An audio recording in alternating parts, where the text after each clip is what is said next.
Hello, District 50. Welcome to another episode of D50 After Dark, and I'm your host, Distinguished Toastmaster, Mickey Bennett. No, I'm Mickey Bennett, but you are right, you are our host today.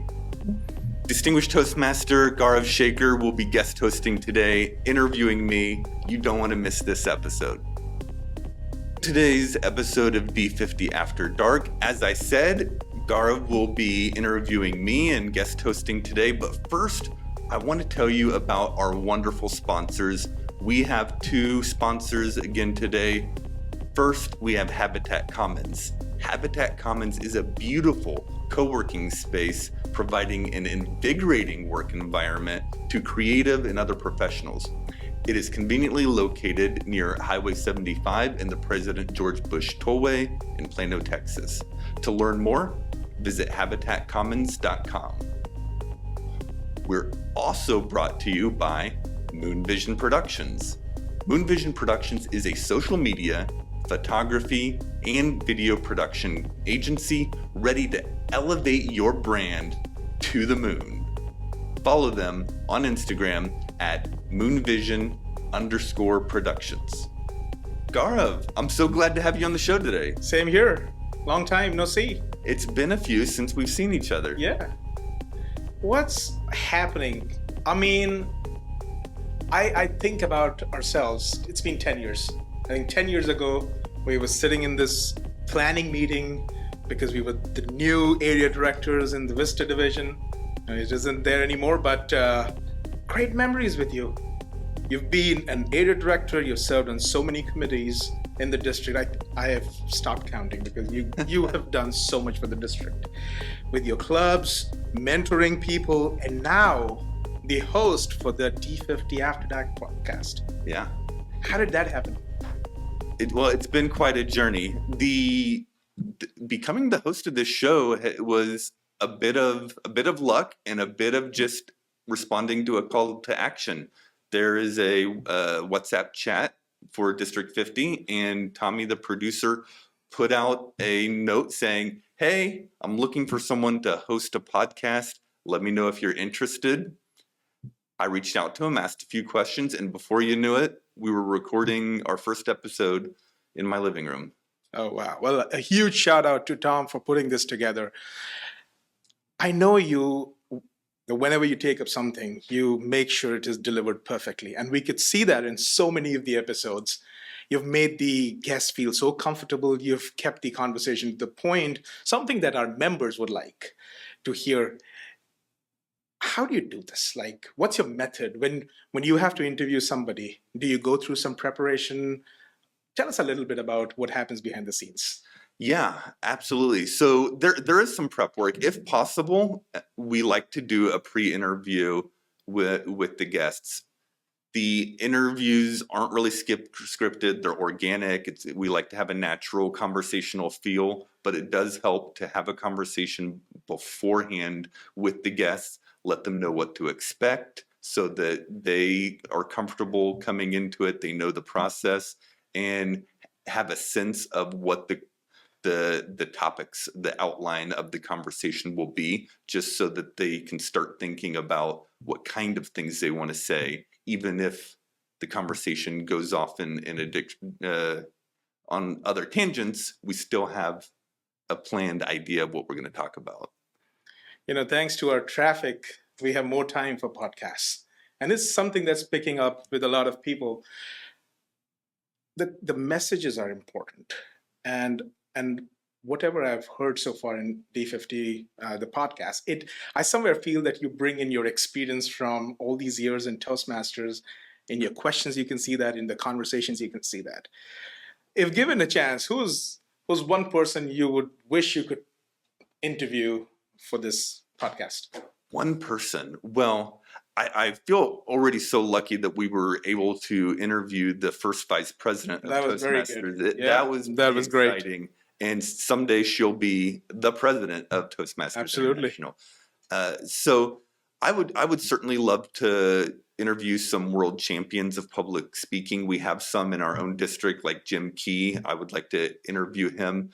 But I tell you, Gaurav, I was thinking this morning, I think we could have endless amounts of really great interviews, just interviewing the various distinguished Toastmasters in our district, maybe interviewing everybody who competes on the district stage in our speech contest. Just those people alone, we could have really great interviews endlessly on this show. Oh, wow. Well, I would say one thing that I've seen in your conversations is a lot of kindness towards people. And I think everybody, see, whatever we subscribe to, the question is, what's the value? So in terms of when you decided to take on this role as the host of this podcast, and it's a big responsibility, and thank you that you said yes. And in terms of the value, what do you wish that our members get out of this? Like at the end of the day, when we sit down and we look back at what we did in this year, what do you want our members to feel like? Wow, that's a great question. And it's maybe one that I haven't really formalized a concrete answer to yet in my head, which I should. That's a great exercise. Shooting from the hip, I would say there's two things I think I would like people to get out of watching our show. One is to see the larger world of Toastmasters. When a lot of people join Toastmasters is their club. Yeah. As it should be when you're at the beginning, and that's great. But when you start to see the larger world of Toastmasters, district events, leadership opportunities outside of your club, that's when the experience and skill you're developing in leadership really starts to explode. And hopefully, to some extent, our show can help foster that awareness of the larger world of Toastmasters. Additionally, I'm really big into personal development, and personal development is believing that you can do something. And hopefully somewhere in these conversations, people see like, hey, these people are just like me. They are going out there doing these great things, becoming international presidents, winning speech contests, winning, if they can do it, I can do it. And hopefully people will get that as well out of our conversations. Absolutely. And it all starts in a club. It all starts from a club meeting. It all starts from being a guest, somebody introducing you to Toastmasters. We have always said that Toastmasters it's a life-changing experience. Whenever we give speeches or we do evaluations, we feel that it gives feedback to the person, but it somewhere changes us as well. Being the host for this podcast, has it changed you in any way, personally or professionally? Do you see anything differently now? Professionally, not yet, but it definitely has been a boost of confidence to be able, because I listen to a lot of podcasts myself, and so I'm always like, that would be really cool to do, to be like this guy, to be like Joe Rogan, or be like these other guys, right? And that, how cool is that? But they seem so like larger than life, and so to do this, and I'm not Joe Rogan or anything yet, but hey, you know what? Things have been going pretty well, and I've got a lot of positive feedback, and that has definitely been a boost to my own confidence, and makes me think, wow, if I can do this for Toastmasters, I can take my other ideas and create more podcasts. I could really take this and run with it. Hey, I'm sure when Joe Rogan was thinking about starting a podcast, he had somebody in mind. That I wish I could be that person. For us in the district, we have Mickey Bennett. One serious recommendation to you: you need to do audiobooks. Audiobooks, huh? Because you have that boom in your voice, you have clarity, and of course, the way you craft the conversation, it's really good. Very impressed, and I'm not echoing my own personal thoughts. Anybody that I've spoken to about this, they say a lot about you, that how well and how polished this whole podcast is for them. Well, I've been practicing I sometimes read books for my wife so she can fall asleep to me reading the book to her. So I've been practicing the audiobook narrator role. There you go. Just need to put the recorder there next time, and you got your audiobook. That's right. So you just said that this has kind of given you ideas about having your own podcast. Yeah. If you had to do something different than the After Dark, what are some of the ideas you would like to touch upon? Well, I think two of my big passions outside of Toastmasters is I'm really into politics, so that's interesting. I'm also, everybody knows I'm really big into personal development. Mhm. I've spent so many hours and years of my life pursuing personal development, and I would really like to, if I were going to do something, I would probably start with a podcast focused on personal development. I have a huge network of people that I could reach out to and interview, and I've read books, and there's just endless ideas for content for personal development. So I think that's probably the direction I would go. That is great. I mean, we'd love to hear your thoughts about all these topics.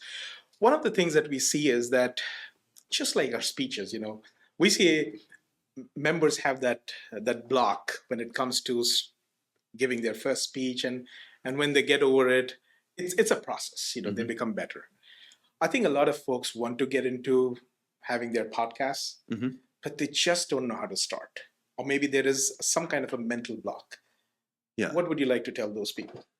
A mental block. Well, I know a lot of people there may be intimidated by the technology, and for that, I've been lucky enough to partner with people who have the technology aspect of it covered, so I don't have to worry about that.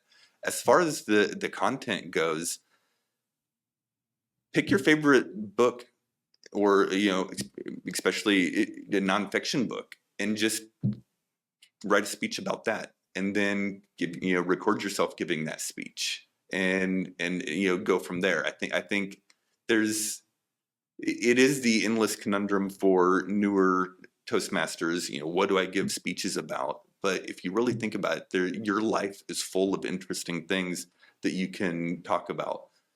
Interview your friend and what their challenges that they've overcome in life, or find someone who's really passionate about a book. Your friend's been like, Mickey, you've got to read this Yeah. book. You've got to read this book. Like, okay, you know what? Come tell me about the book and tell my audience about the book, and we'll have a conversation about it. Just to name a few examples, your life is full of interesting things if you just give yourself a chance to let yourself be interesting. Yeah. So you're saying that humanizing day-to-day topics, something which is normal to you in life, might just be a good starting point. Sure. Everybody's an expert in something, Yeah. right? I don't know if I'm an expert in spreadsheets, my profession. I don't know if that would make a good content for a podcast, but who knows? Maybe we could make an interesting podcast about Excel spreadsheets. Yeah. Fear no spreadsheets no more. Right. So the Mickey Bennett we know is uberly confident, very polished. Okay. But is Mickey Bennett ever nervous? Am I ever nervous? Especially while speaking, giving speeches, or maybe just hosting somebody on your podcast. Well, the thing is, two things about that. One is Toastmasters really does work. It really does work. I joined Toastmasters in September of 2012. Wow. So almost 12 years ago, and my attendance has been high, right? I've been to my home club, very high attendance rate. I've joined other clubs, and so I've just put in the hours of speaking, and it really does work. It really grinds away all the nervousness and leaves someone who's comfortable speaking in person. And for those who aren't there yet, that don't yet have that experience, I always tell them, people who I've mentored have heard this before, nervousness, anxiousness is physiologically the same thing as excitement. And the only difference is the way you look at it. Yeah. So if you're feeling nervous about speaking or doing something else, you just have to recognize, I'm nervous, but this could just as easily be excitement.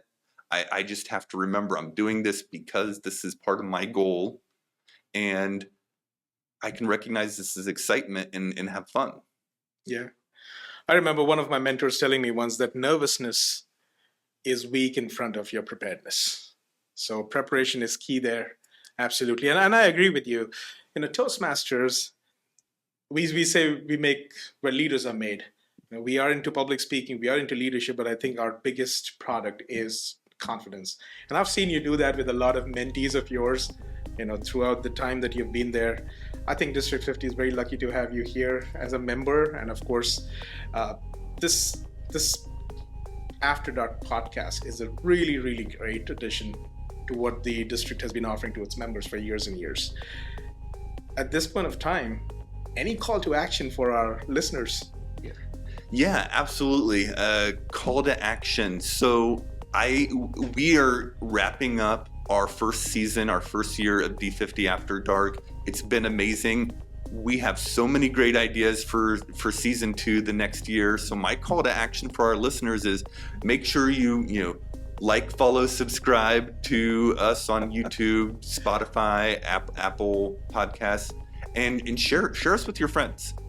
Tell your club about it. Tell your other Toastmaster friends about it. We want to grow our audience, and because the bigger our audience is, I think the more we can accomplish for our audience. There really is a feedback synergy there. So like, share, subscribe, follow, and we'll see you next time on D50 After Dark.